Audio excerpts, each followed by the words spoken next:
अस्सलाम वालेकुम जी। तो दोस्तों, आज हम अखरोट की ग़िज़ाइयत के बारे में बात करेंगे और हम ये भी देखेंगे कि ये हमारी सेहत के ऊपर किस कदर असरअंदाज होते हैं। जी हाँ, अल्लाह ताला ने इस दुनिया में जो भी चीज़ पैदा की है वो बेफ़ायदा बिल्कुल भी नहीं है। हम आपको हमेशा ये बात करते हैं, लेकिन उसका एक इस्तेमाल का तरीक़ेकार है। अगर आपको इस्तेमाल का तरीक़ेकार आ जाए तो आपके लिए वो चीज़ बहुत ज़्यादा इफ़ादत की हामिल हो जाती है। जी हाँ, फर्स्ट ऑफ ऑल अगर हम बच्चों के बारे में बात करें तो जिन बच्चों को बड़े बड़े सिलेंडर लग जाते हैं, जिनकी नज़र कमज़ोर हो जाती है, तो उनके लिए ये बहुत ज़्यादा मुफीद है। जो हमारी नज़र वीक होती है उसका डायरेक्ट कॉन्टेक्ट हमारी आई और दिमाग के साथ होता है, और जो आई और दिमाग को नर्व जोड़ती है उसको हम कहते हैं ऑप्टिक नर्व।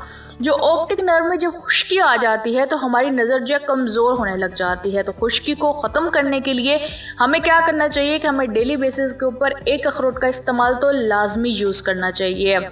अगर हम देखें तो शुगर और ब्लड प्रेशर के लिए भी बहुत ज़्यादा मुफीद है, उसको जो है कंट्रोल करने में बहुत ज़्यादा हेल्प करती है। अगर हम डेली बेसिस के ऊपर अखरोट का इस्तेमाल करेंगे तो जो हमारे जिस्म के अंदर कोलेस्ट्रॉल लेवल बढ़ जाता है तो उसको कंट्रोल करने में ये बहुत ज़्यादा हेल्प कर देता है, और गैर ज़रूरी कोलेस्ट्रॉल लेवल को भी कम करने में हेल्प करता है, उसको खारिज कर देता है। तो इसलिए भी ये बहुत ज़्यादा मुफीद है, हमें इसका इस्तेमाल लाजमी करना चाहिए। उसके साथ साथ जिन लोगों के ऑर्गन्स के अंदर खुश्की हो जाती है, उससे क्या होता है कि हमें टीबी की शिकायत होने लग जाती है। टीबी से क्या होता है कि हमारे जो आँख होते हैं, हमारे नाखून होते हैं, हमारा जो कान होते हैं, उसके अंदर खुश्की चली जाती है। जब खुश्की हो जाती है तो उससे क्या होता है कि हम टीबी का जो है मर्ज़ का शिकार हो जाते हैं। तो उसको कंट्रोल करने के लिए, खुश्की को ख़त्म करने के लिए हमें डेली बेसिस के ऊपर 3 अखरोट का इस्तेमाल लाजमी करना चाहिए। आजकल तो ये भी देखा गया है जो नौजवान अफराद होते हैं उनमें भी घुटनों का दर्द, जोड़ों का दर्द, कमर दर्द की बीमारी की शिकायत पाई जाती है। अब हम ये देख लेते हैं कि ये जोड़ों का दर्द होता क्यों है।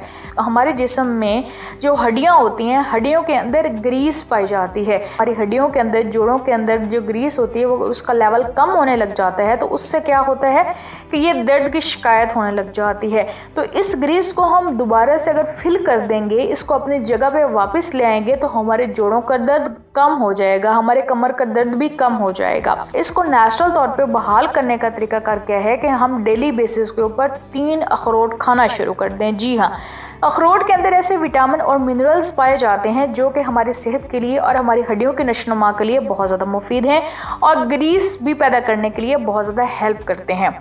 आपने 3 अखरोटों की गिरी ले लेनी है, उसको रात को आपने भिगो के रख देना है, और सुबह के टाइम आपने वो वाटर भी इस्तेमाल कर लेना है, और उस अखरोट को भी चबा के खा लेना है। इससे आपको कमर दर्द की शिकायत, जोड़ों के दर्द की शिकायत 1 महीने के अंदर अंदर कम होती महसूस होगी, क्योंकि आपकी दोबारा से ग्रीस प्रोड्यूस होने लग जाएगी, इसलिए आपके जोड़ों का दर्द भी कम होने लग जाएगा। आपने 3 या 5 अखरोट से ज़्यादा नहीं खाना है, ज़्यादा खाएंगे तो आपको जो है मोशन भी लग सकते हैं। बेहतर यही है कि जो आपको मिकदार बताई जाए, जो आपको तरीका बताया जाए, आप उसको इस्तेमाल करें। अगर आपने हमारी वीडियो से कुछ सीखा है, समझा है, तो आप हमारे चैनल को सब्सक्राइब भी कर दें, हमारे बेल आइकन को भी प्रेस कर दें, ताकि आने वाली सारी वीडियो आपको मिलती रहें, और इसी तरह आप हमारी टिप्स से भी फ़ायदा उठाते रहें।